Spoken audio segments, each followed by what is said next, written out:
اعوذ باللہ من الشیطان الرجیم، بسم اللہ الرحمن الرحیم، السلام علیکم۔ دوستو، آج ہر شخص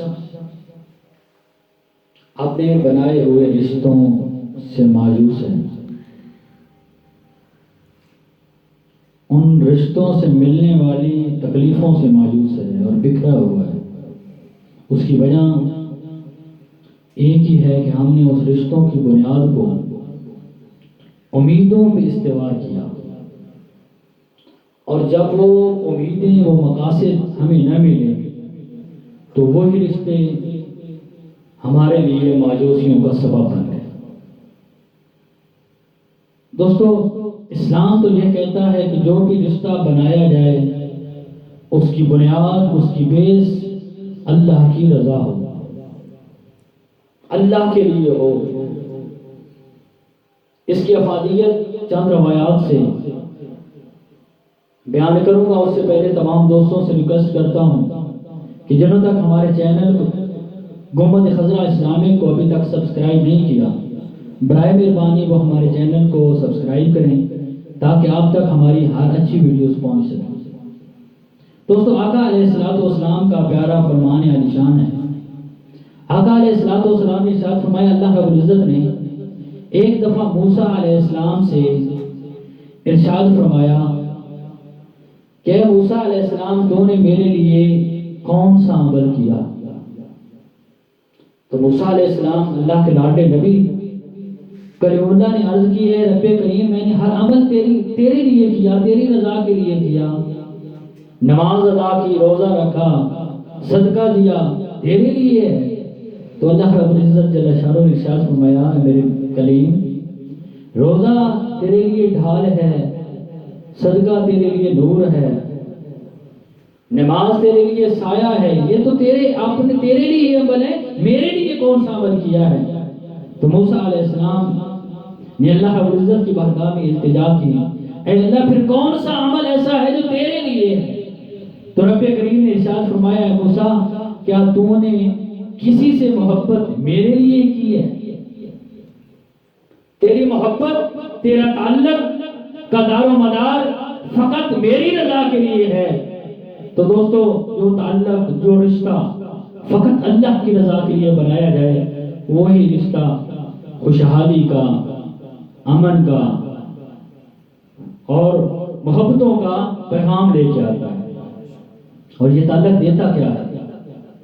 حضرت ابو ہریرہ رضی اللہ تعالیٰ عنہ اور حضرت ابن عباس رضی اللہ عنہ سے روایت ہے، آقا علیہ السلام نے ارشاد فرمایا، جو اپنے مسلمان بھائی سے تعلق اللہ کی رضا کے لیے استوار کرتا ہے اور پھر اس سے ملاقات کرنے جاتا ہے، تو آقا نامدار مدنی تاجدار صلی اللہ علیہ وآلہ وسلم کا فرمان عالی شان ہے کہ جب وہ گھر سے قدم اٹھاتا ہے اپنے اس بھائی کے ملاقات کے لیے جس کے ساتھ اس کا تعلق فقط اللہ کی رضا کے لیے ہے، تو آقا علیہ السلام نے ارشاد فرمایا، اللہ اسے ہر قدم کے بدلے میں ایک آزاد غلام کرنے کا ثواب عطا کرتا ہے۔ اللہ رب العزت اسے ہر قدم کے بدلے میں 1000 نیکیاں عطا کرتا ہے اور 1000 گناہ معاف فرما دیتا ہے۔ تو دوستو، جو تعلق فقط اللہ کی رضا کے لیے اس کی بہت بڑی فضیلت ہے۔ روایت میں آتا ہے کہ ایک شخص اپنے دوست سے ایک مقام پہ ملتا ہے، ان کے آپس میں ملاقات ہوتی ہے، ایک دوسرے سے پوچھتے ہیں تم کہاں گئے تھے، دوسرا پوچھتا ہے تم کہاں گئے تھے، تو ایک ساتھی کہتا ہے کہ میں اپنے ایک بھائی سے ملنے گیا تھا۔ دوسرا پوچھتا ہے کہ تیرا اس کے ساتھ کیا رشتہ تھا؟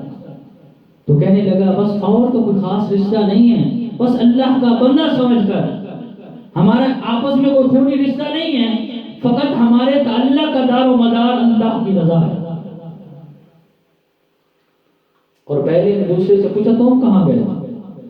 تو وہ کہنے لگا، میں حج پہ گیا تھا، طواف کعبہ پہ گیا تھا۔ تو جو حج پہ گیا ہے نا، وہ کہنے لگا، دوست آج ایک سودا نہ کر لیں، آج ایک سودا نہ کر لیں۔ وہ اپنے دوست سے جو ملنے گیا تھا اس نے کہا، کیسا سودا؟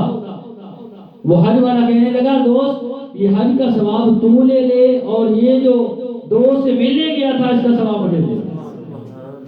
وہ دوسرا ساتھی بڑا حیران ہوا کہ یار یہ طواف کعبہ کر کے آ خانہ کعبے کی زیارت کر کے آ رہا ہے، اتنا بڑا عمل کر کے آ رہا ہے، اور میں تو ایک مسلمان بھائی سے ملنے گیا تھا، اپنے دوست سے ملنے گیا تھا، تو وہ سوچ میں پڑ گیا۔ جیسے وہ سوچ میں پڑا تو آتے میں غیب سی آواز آئی کہ یہ سودا مت کرنا، تو نقصان میں چلا جائے گا، کیونکہ جو شخص اپنے مسلمان بھائی سے تعلق رکھتا ہے اللہ کی رضا کے لیے اور پھر اس سے ملاقات کرتا ہے تو روایت میں آتا ہے اللہ اسے 100 نافلی حج کا ثواب عطا کرتا ہے۔ فرمایا یہ تو ایک حج کر کے آ رہا ہے اور تو 100 نافلی حج سے بڑھ کے جو عمل کر کے آ رہا ہے وہ اس سے بڑھ کے اس سے زیادہ ہے۔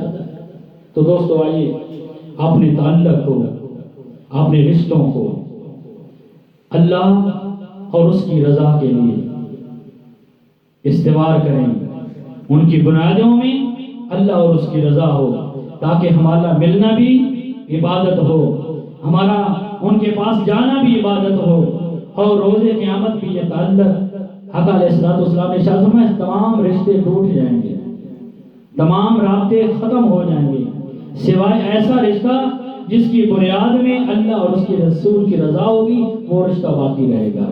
دعا گو ہوں اللہ رب العزت ہم سب کو دین و دنیا کی کامیابیاں عطا فرمائے اور کامیابیاں تقسیم کرنے کا شرف عطا فرمائے۔ والسلام۔